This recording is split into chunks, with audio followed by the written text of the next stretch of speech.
আসসালামু আলাইকুম। হোয়াইট কবুতরের মধ্যে আমার এই কবুতরটা খুবই সুন্দর, মাশাআল্লাহ। একটু জুম করে দেখো, ওরে কত কিউট লাগতেছে।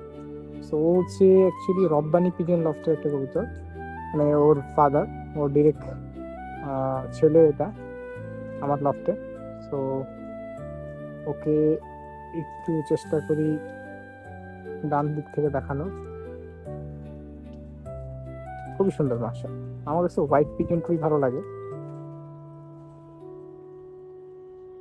হোয়াইট পিজন এই জন্য ভালো লাগে, তাদের দেখতে খুব সুন্দর, ফ্রেশ মনে হয়।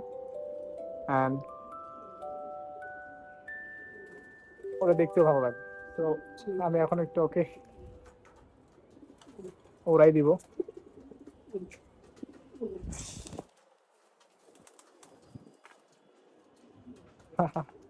যাকে ডিস্টার্ব করলাম না, জাস্ট মুহূর্তটা ক্যাপচার করতে চেয়েছিলাম। আজকের জন্য এতটুকুই।